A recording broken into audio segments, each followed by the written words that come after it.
שבת מנוחה כל העם איתן גיבה יזכו לרוב שמחה.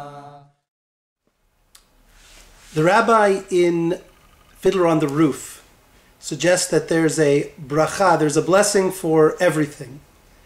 And reading the Gemara in Masechet Brachot, which discusses the case of a nichnas lebeit hakiseh, someone who goes to relieve oneself, and the Gemara discusses what one should say before and what one should say after, really seems to ring true that indeed there is a bracha for everything.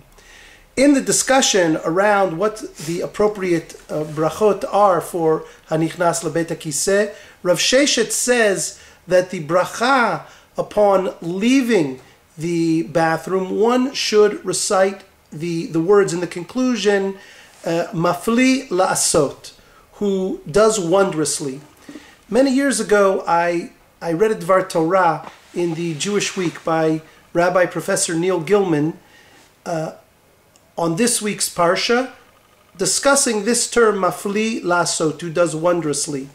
And what Rabbi Gilman noted was that this term, mafli la'asot, comes from the end of this week's Haftorah.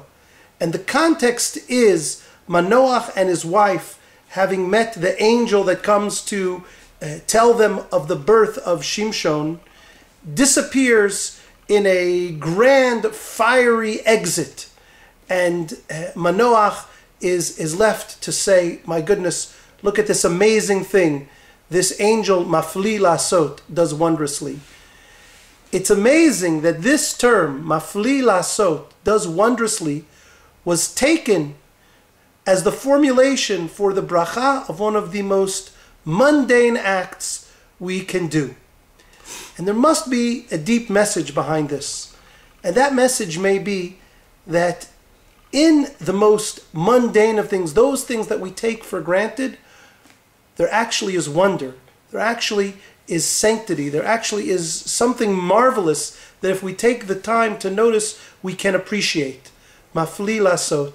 And on that same page of Gemara in Masechet Brachot, the Gemara recounts all of the brachot that are to be recited upon waking and beginning one's day. When one hears the cock crow, when one gets up out of bed, when one is able to stretch, matir asurim, and opening the eyes and giving light to the blind, all of the things that we otherwise might take for granted, the Gemara says these are opportunities to stop and appreciate the grandeur of these everyday moments. Shabbat Shalom.